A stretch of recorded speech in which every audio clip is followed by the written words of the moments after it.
Oh, hey, hello, good morning, kids. You caught me.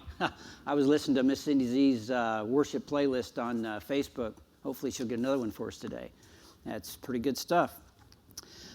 So, as you know, I'm Mr. Rick, and this is Mike Jr. And, well, let's take a minute just to see how it's been going. So how's school been going? I think we've taken homework to a whole new level. And, speaking of whole new levels, I think we've taken junior church to a whole new level. I got to tell you, I would rather you guys be sitting here, but I'm glad that I'm in your living room with you right now. That's pretty cool that you let me come there and talk to you. Well, I hope you all had a great Easter. It's been a great week for me. Now, today we're going to continue our series in Elements of Faith.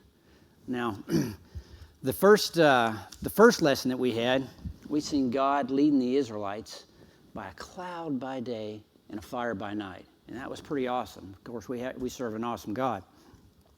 And then the next week, we found that the Israelites were at the Jordan River and they had to get across.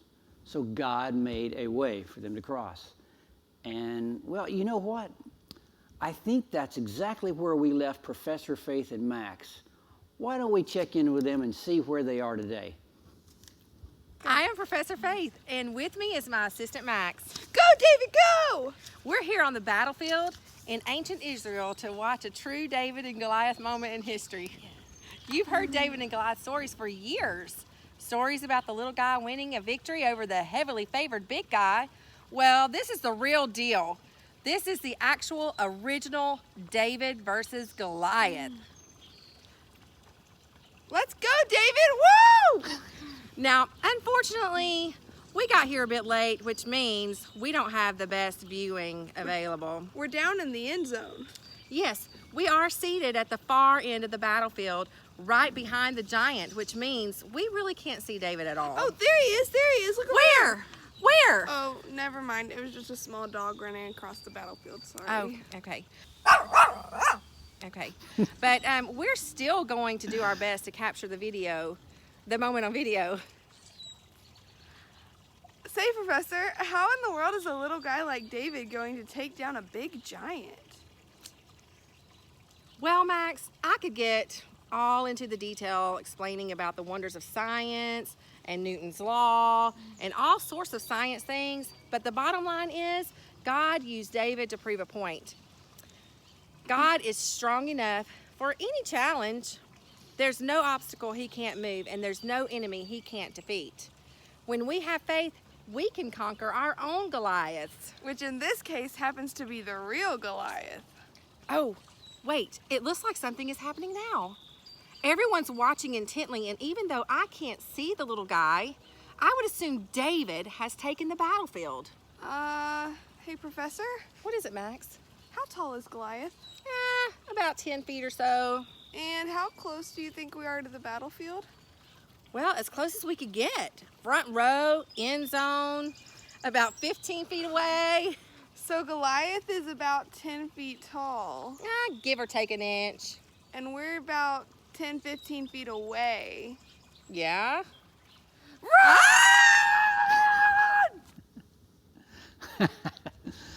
Well, I hope they get a safe distance. I think that's probably a little bit too close for comfort. It would be for me. So, hey guys, how are you doing with your memory verse that we started? I hope you're doing well with it, and I hope you remember it not only here, but here. But if you've forgotten it, Miss Ann has another brand new and improved way to remember it. Like I say, not only remember it here, but here as well. All right, so let's check out Miss Ann and see what she has for us on her memory verse. Hey boys and girls, do you remember the Bible verse we practiced a few weeks ago with motions? Let's try it again. Thou art the God that doest wonders. Thou hast declared thy strength among the people. Psalm 77:14. Now here's another trick to memorizing Bible verses. Try to say it faster and faster and faster, and throw some claps in there for rhythm. Okay, let's try it. Thou art the God that doest wonders. Thou hast declared thy strength among the people. Psalm 77:14. Can you do faster? Thou art the God that doest wonders. Thou hast declared thy strength among the people. Psalm 77:14. Faster. Thou art the God that doeth wonders. Thou hast declared thy strength among the people. Psalm 77:14. Faster. Thou art the God that doeth wonders. Thou hast declared thy strength among the people. Psalm 77:14. Faster. Thou art the God that doeth wonders. Thou hast declared thy strength among the people. Psalm 77:14. Now, can you do it by yourself? Give it a try. This is a great way to memorize verses, and I hope you keep doing it. Have a great week. Love you guys. Good. I like that. You guys think you'll make it stick? I hope so. Thank you, Miss Ann. Now that brings us to our segment where we do a science experiment. Now, to do a science experiment, we're going to need a person who's like cutting edge.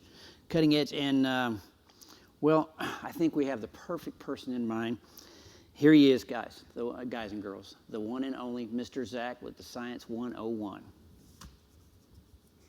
Hey kids, today's science experiment, we're going to build a marshmallow catapult like you see here. What you need is 7 wooden skewers. Go talk to your dad, he's probably got some of those for grilling. 5 marshmallows. Now, I suggest a whole bag because I don't want to eat a few as I work. Now, this is pretty simple. Take 3 marshmallows and get 3 skewers. And you're just going to make a triangle as a base like you see here. Do this quickly for you.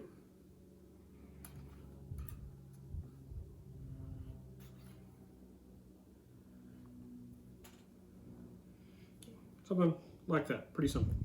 Now, take 3 more skewers, like that, and stab them kind of making, the goal here is to make a pyramid at the top, and you're gonna put a marshmallow right up top here. Stick those in there. Take one of your marshmallows and feed it down into each one of these skewers. Make you a nice strong pyramid. Now, one thing I forgot to mention is you also need tape. So, take your pyramid, set it aside. Get that 7th skewer and a plastic spoon. And you want to tape the spoon to this skewer. Now, the more tape, the better. I'm just going to tape it really quick just to show you. But if you look at this one, I've got it wrapped pretty tight so it'll stay in place.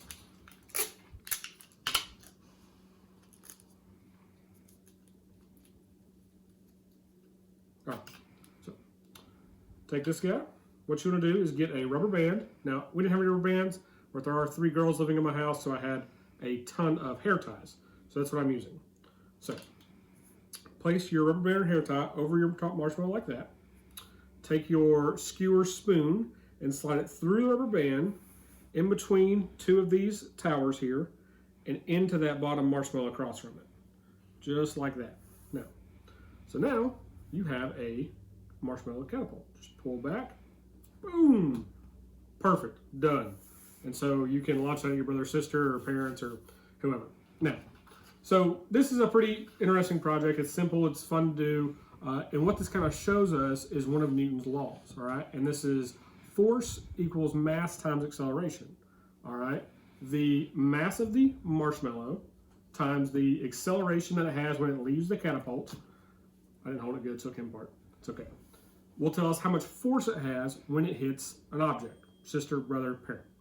All right, we put a heavier object on there, the more force it makes. Now, looking back at the story of David and Goliath, we really don't know how much the stone weighed. We don't know how big the stone was or how hard he slung it or anything like that. But we know for sure that it had enough force to kill a giant. Now, this sounds pretty improbable to me, but this wasn't merely science. It was God showing everyone that he was more powerful than even a giant, all right? We can have faith that facing obstacles, knowing we have a strong God at our side. He helped David take down the giant, and he can help us with our giants too. No matter how big they are, he has the capability to take them down. All right, see you kids. Whoa, Mr. Zach, calm down with the catapult. Oh, wow. Y'all, Mr. Zach must have an engineering degree from Georgia Tech or something.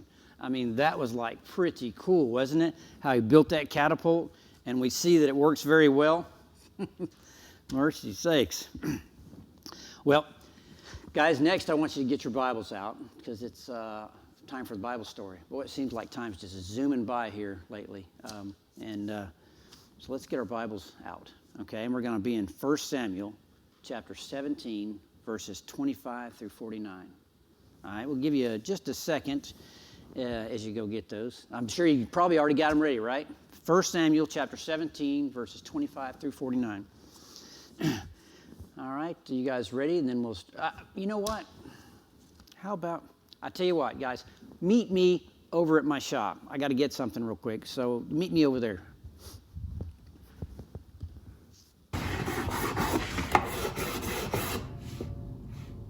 Oh, hey guys. Thanks for meeting me here at the shop. We're going to do our third lesson on elements of faith. Do you have any idea how much science goes into fighting?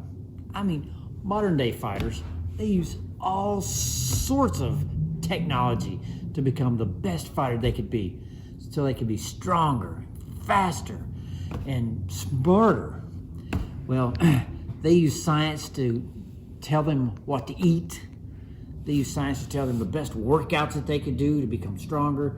And they use science to show the best way to achieve a victory. Science has even been able to explain one of the greatest battles in history, a battle between a young boy named David and a giant named Goliath.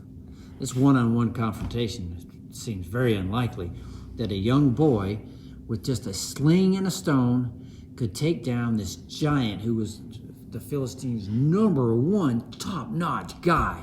He was their biggest and their best, and he was pretty scary. But the principles like Newton's second law have shown that a rock thrown with enough force can penetrate Goliath's skull and take him down. Now, so this has been proven with science. But one thing science can, however, not explain is why a boy would have the courage to go face to face with a giant named Goliath, with the armor that he had, and as big as he was, and as well versed as he was in fighting. I mean, he probably had all the right diets and all the right workouts, and all the right fighting skills. And David was just a shepherd boy. Now, the answer to that is the subject of our series, faith.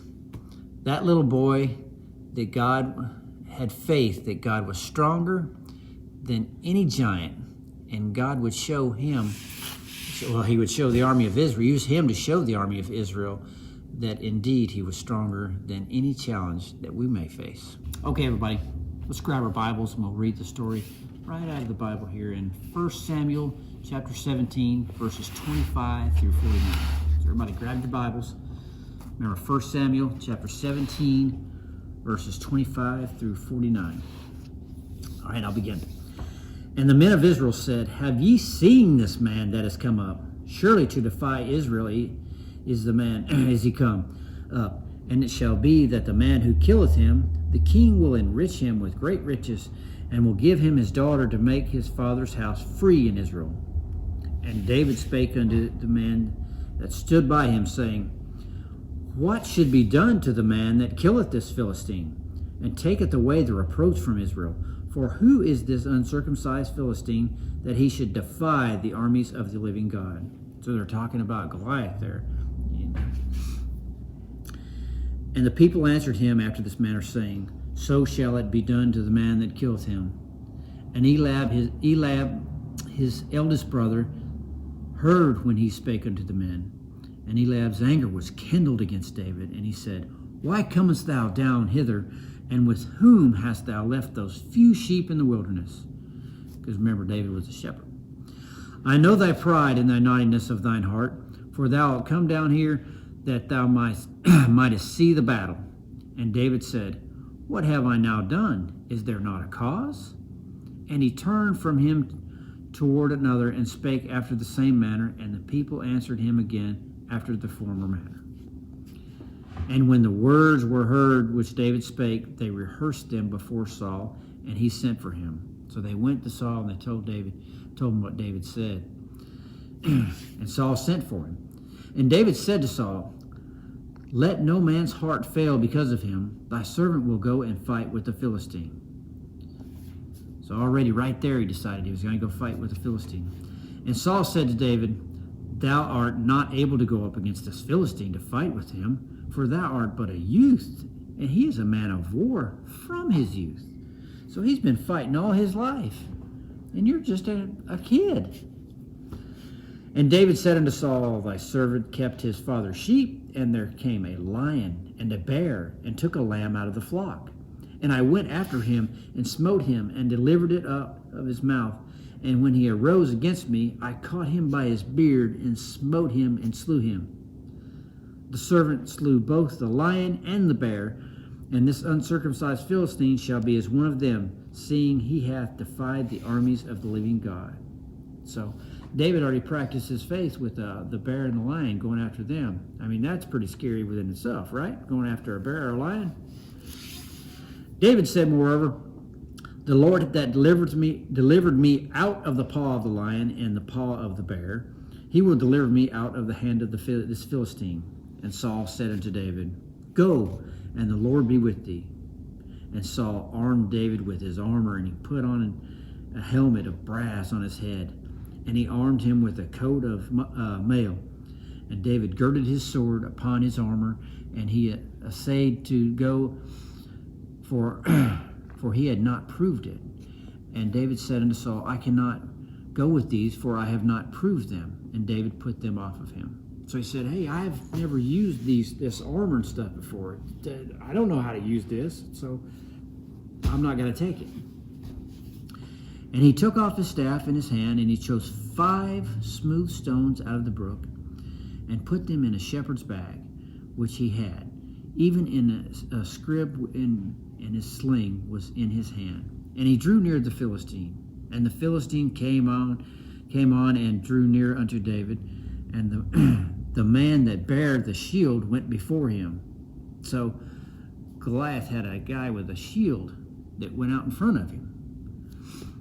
And when the Philistine looked about and saw David, he disdained him, for he was but a youth, and a ruddy and of a fair countenance. And the Philistine said unto David, Am I a dog that thou comest to me with staves? And the Philistine cursed David by his gods. And the Philistine said to David, Come to me, and I will give thy flesh unto the fowls of the air, and to the beasts of the field. Then said David to the Philistine, Thou comest to me with a sword and a spear and a shield, but I come to thee in the name of the Lord of hosts, the God of the armies of Israel, whom thou hast defied. This day the Lord will deliver thee into my hand, and I will smite thee, and take thine head from thee, and I will give the carcasses of the host of the Philistines this day unto the fowls of the air, and to the wild beasts of the earth, that all the earth may know that there is a God in Israel. And all the assembly shall know that the Lord saveth not with the sword and the spear, for the battle is the Lord's, and he will give you into our hands. And it came to pass, when the Philistine arose and came and drew nigh to meet David, that David hasted and ran toward the army to meet the Philistine. And David put his hands in his bag, took thence a stone, and slang it, and smote the Philistine in the forehead. Pow! That the stone sunk into his forehead, and he fell upon his face to the earth. That's how David defeated Goliath. It wasn't with a big sword or any fancy moves or anything like that. He had faith to step out there to begin with. Wow, I mean, that must have been pretty scary. But he knew that God was with him. We can talk about the science with David versus Goliath all day long, but none of it will explain why a young boy stepped on a battlefield with a big giant named Goliath. David, he didn't have any scientific data or Newton's law where the rocks slung at such a force. He didn't have any of that data. But David did have two things. He had a whole army of Israel cowering down away from Goliath. They were scared of him. They'd seen him in battle. They were terrified of the guy. Nobody wanted to fight him. But the other thing David had was he knew God. And he knew that God loved him. And he knew God would not let this big loudmouth talk bad about his name. David knew the undeniable force that would topple a giant. We can have faith in God and that he is bigger than any giant and he is bigger than any problems we may face and he can help us defeat those. Thanks for coming to my shop and we'll see you in 2 seconds.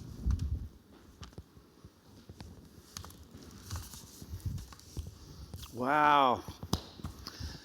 I'm back. Good lesson, Mr. Rick. Hey, we've been having a little marshmallow battle. Mr. Thomas is actually here, kids, and he is on the computer, and he's actually the one that's editing this and sending it out, and he's throwing marshmallows at me. We'll get on to him next time you see him, okay? Well, one question I have about our lesson is David had just immense faith. I mean, it was just great faith. Where was the Israelites' faith? Where was it at? And then, if I was one of the other Israelites, my question would be, how do I get faith like that? Well, we all know to get faith like that comes with a personal relationship with Jesus Christ. Knowing him. And when we know him, we'll know that he loves us, and we'll love him, and we'll have faith that he will take care of us no matter what problem we ever have. Now we're going to go to our segment to see how well you've been paying attention, okay? So we're going to go to our man with all the questions and his lady with all his answers, okay? Mr. Brad and Miss Kim. Hey everybody, we're back. Did y'all pay attention today? Because we've got some questions for you. The first one is, Goliath was a firm believer in God. Is that true or false?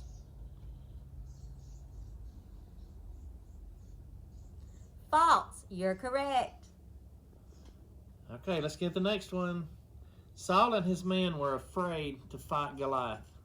Is that true or false? If you said true, you've got it right. David had faith that God was stronger than Goliath.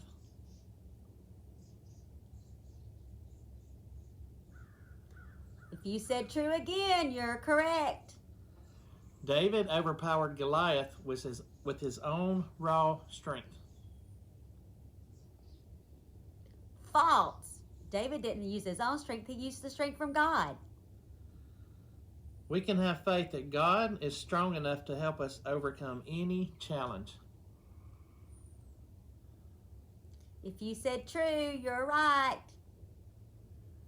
Y'all remember, God's always with you, and he has the power to help you overcome anything, okay? We miss y'all. We love y'all. Hope y'all to see you soon. Fantastic. Did y'all get them all right? I hope so. That means you were paying attention. Now, boys and girls, I want to thank you guys for letting us come into your living rooms and teach y'all about God. That's a pretty big responsibility, I think, and I enjoy that. And I know these fantastic teachers we have, too. We've got a buku of just fantastic people that make this happen every week.